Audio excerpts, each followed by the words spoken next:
What's up, everybody? Welcome to episode 16 of the Jibs Podcast. I am here with Daniel Pop, the co-founder of CodeKey. It's just about getting up and doing it and finding the time, finding the people and making it happen. You take control and you say, okay, this needs to be done, and you do it. And you're never ready to start a business. You either do it or you don't. Welcome to the Jibs Podcast, showcasing Detroit's movers and shakers, bringing you stories that reveal the gusto and grit that's long defined the city and its people. Together, we'll uncover the history and direction of the Motor City, one voice at a time. This is the Jibs Podcast with Jibran Ahmed.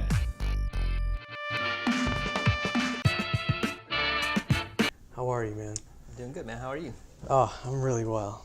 The weather sucks, but I'm doing really well. It's Michigan. Just wait a few hours. It'll change. Yeah, that's true. So we'll just get right into it. What is CodeKey and how did it start? So CodeKey, we're developing CodeKey as a sharing economy platform for teachers that are interested in running after-school coding clubs. So for example, just like Uber connects a driver with a ride, we want to connect teachers that have some free time or are interested in teaching technology to the actual curriculum and a platform to run the coding club on, like collecting money and providing support.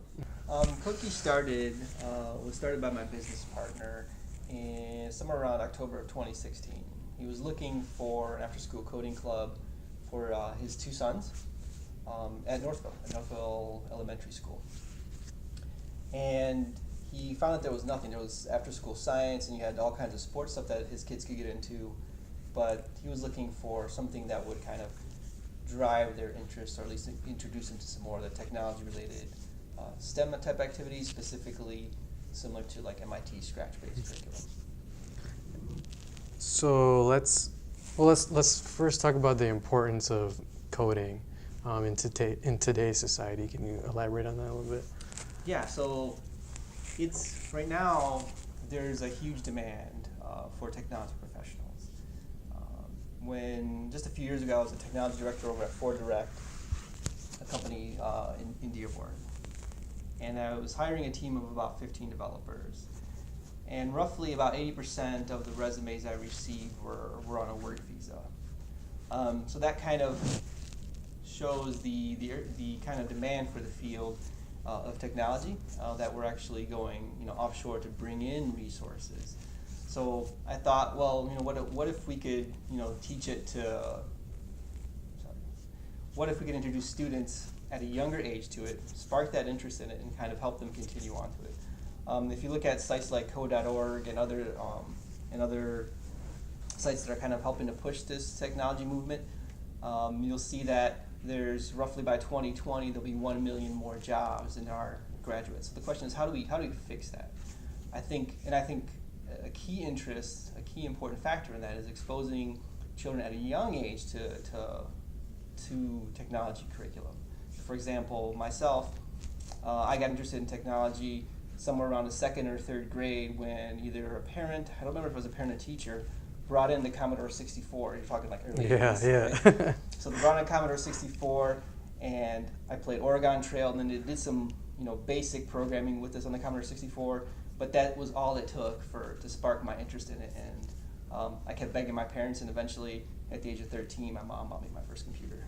Yeah, I think that's pretty amazing. I mean, just from I can remember playing like NES or N64 or Sega Genesis or whatever when I was younger, and being like, oh, I want to develop games as a living. Really? That's what I want to do.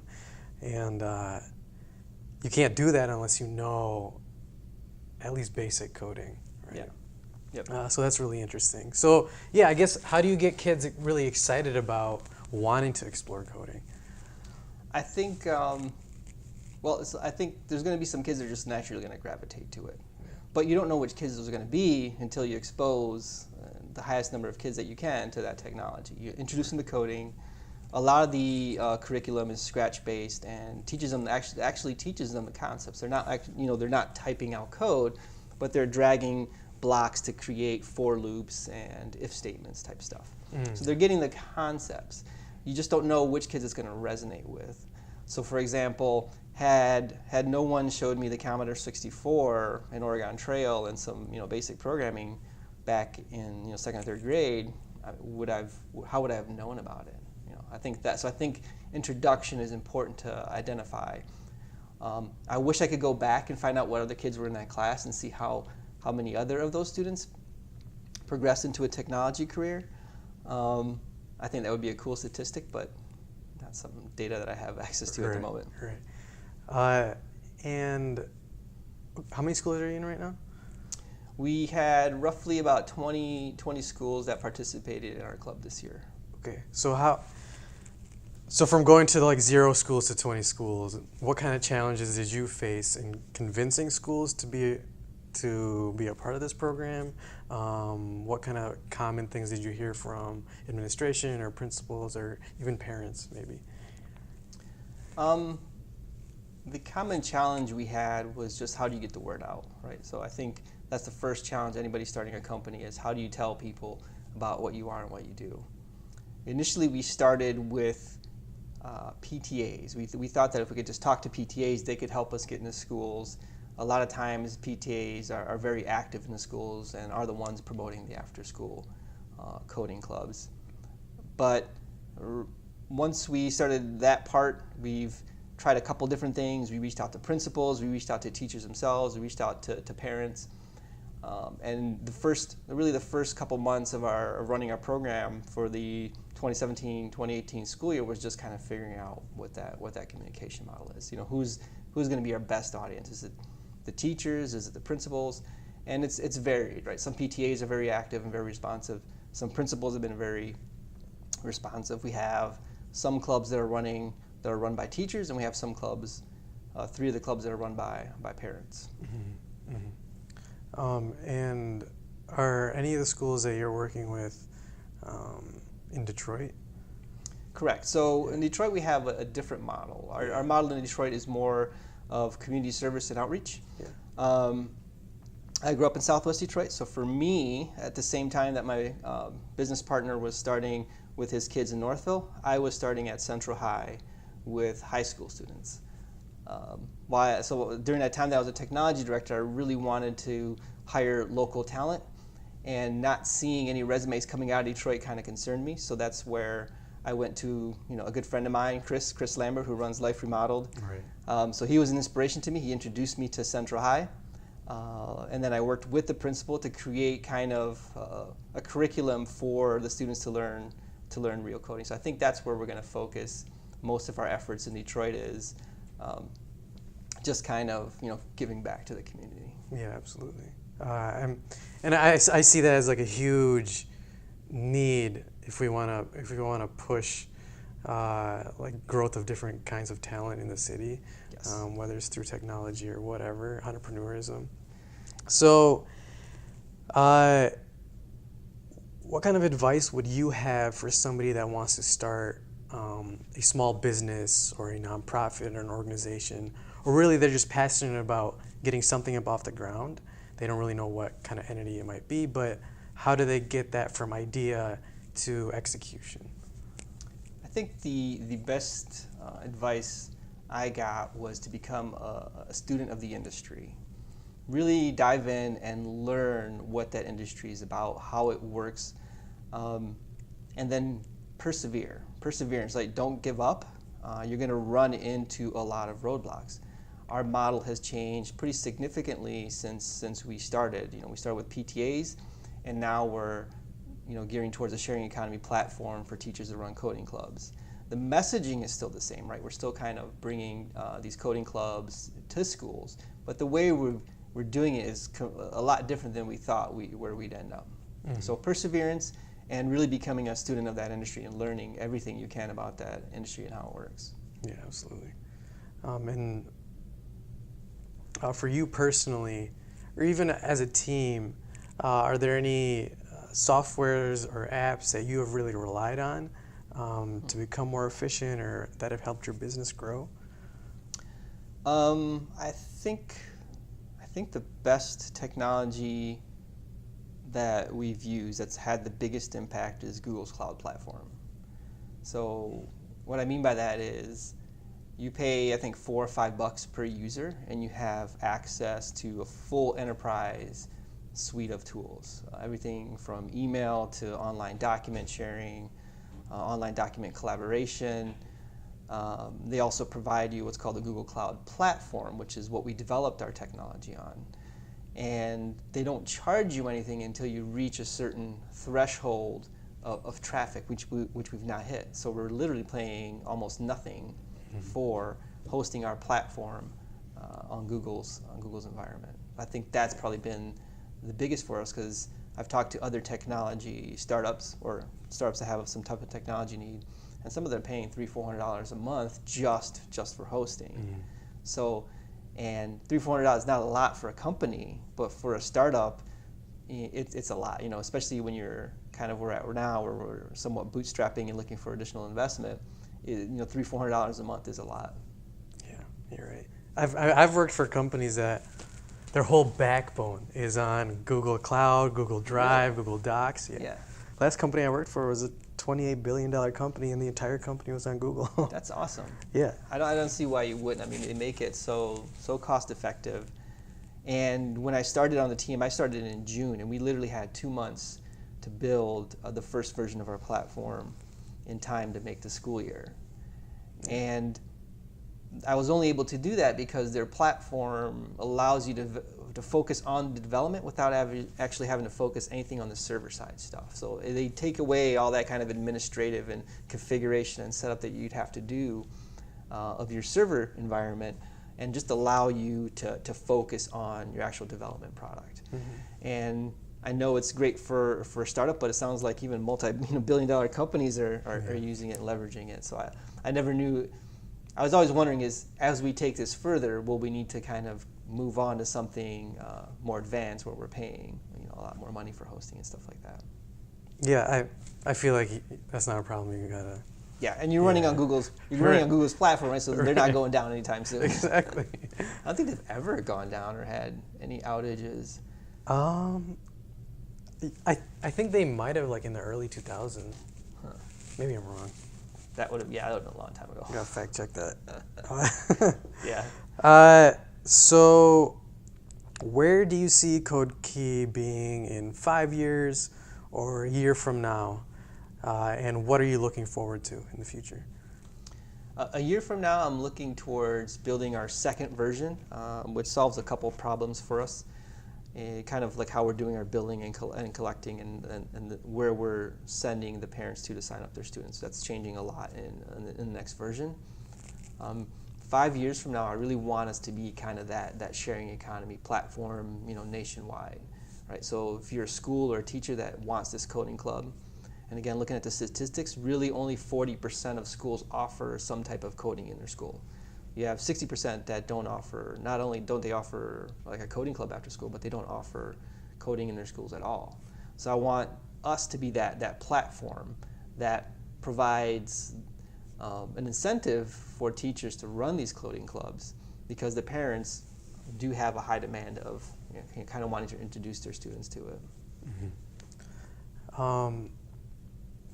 Let's go back to Detroit for a second. Sure. Detroit is a hot topic right now for entrepreneurship, different community development models, and you're part of the Detroit Startup Week committee, the team, which is really exciting.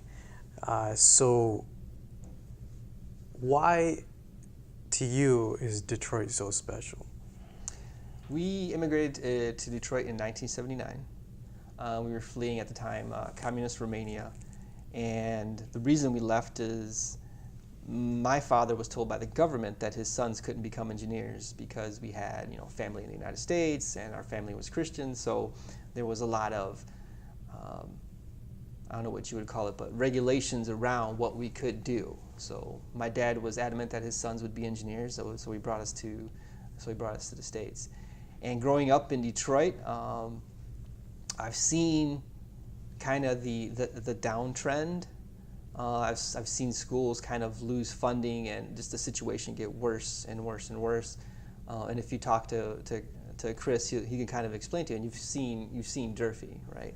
So you see schools that are starting to fall apart. They're falling in disrepair. For example, Cody High School, when it rained, it used to rain in the school. and this shouldn't be, a first world problem. Right. Well, how does that exist? So that's part of it. I've always had a soft spot for Detroit because it's just where I grew up. From kindergarten through 12th grade. I grew up in Southwest Detroit, and I know some of the struggles the kids face, and I faced a lot of them, and myself ended up dropping out in the 12th grade. And for me, coding was a really great avenue to kind of get past that barrier that may have prevented me from having a professional career. So I'm really kind of, I don't know, just has, I guess, a soft spot in my heart for Detroit. Mm-hmm. Mm-hmm. And actually, I think that's a good point you bring up is, coding offered you that other avenue. Yes. And I think there's more and more conversation going on now about, you don't need to go to college to pursue a greater career. Yeah. And I think that's a fantastic point that you brought up. And that's really what I wanted to accomplish even before we formed CodeKey at Central High, right? I wanted to teach the skills that not only would allow these students to pursue right out of high school, kind of a career in technology, but give them the skills that kids coming out of college don't even have. So I've hired students with 4-year degrees, and they're still missing a lot of those kind of core skills of how a development project operates and executes. And I have to spend time teaching even college graduates on how a development team actually functions, because it tends to be quite a bit different from what their experiences may be at their college. But it's definitely a skill that you could teach and pursue right out of high school.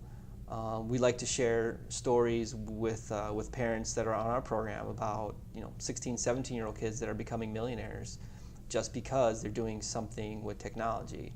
And you can find those stories pretty easily these days. And they're just adding on. For example, there's a game called like Roblox. Yeah. You may have heard, I don't know if you've heard of it or not, but it's really popular with the kids, and it gives kids a platform to build little components that they can sell in an online marketplace for like $1. And you wouldn't think that would be a lot, but when you have 2 or 3 million kids buying your $1 component, you now made $2 or $3 million. And what other field can you do that in while you're in high school? Yeah, that's amazing. It's all very exciting. We'll go back to Durfee. Like I feel like what we're trying to do at Durfee is really just giving community members the opportunity to be able to pursue these different things. Yeah, I think they've been ignored for far too long. And so coming out of the other reason why I wanted to kind of get involved in Detroit is to give the students in Detroit the opportunity that you see a lot of times in the suburbs. So moving from Detroit to the suburb of Dearborn, you got to see a lot of, I got to see my younger brothers going through these programs where they'd go off site and they'd go to Ford engineering facilities and they'd get to model the clay cars and they get to talk to engineers. I mean, why don't you see that in Detroit? You have all these great corporations down here. Why aren't they investing, in Detroit? It takes money to sponsor offshore candidates, right, coming from Europe or Asia. If you took that same money and sponsored a student in high school over 4 years, you could definitely come out trained in technology. So I think part of it is just the same thing, exposure for companies as well to say, hey, here's how we fix this problem, and it's not going to cost you a lot. You just need to invest some time and money in schools essentially. Yeah. And I feel like we're moving towards that kind of a little bit. I think it's definitely in Detroit is a lot easier. Here's the weird thing is, like in Detroit, it's a lot easier to go talk to a principal and a coding teacher, and get some one-on-one time with them and say, hey, let me help you with your coding curriculum, or hey, I want to talk to some of your students about coding and technology. Mm-hmm. They are a lot more receptive than the suburbs are, which is weird. Why do you think that is? I'm not really sure. Like I said, I think it's part of it's just we're still a student of the industry and still learning a lot of things. But when I go to my local high school, I live in Walled Lake, I go to the high school and say, I want to talk to the coding teacher. Because I looked at their website and they talked about some of the coding stuff they do in it. And on their website, they promoted basically Adobe Flash certification. Right? I'm not sure if you're familiar with Adobe Flash, but it's probably been dead now for about 6 or 7 years. Certification Adobe Flash is not really going to get you anywhere. So going to the school, you think, hey, here's an industry professional, 20 years experience. He wants to talk to me about coding. That it'd be a lot more receptive. But it just hasn't been that easy. It's very difficult. In that particular instance, they wouldn't even let me leave a flyer, a CodeKey flyer for the teacher.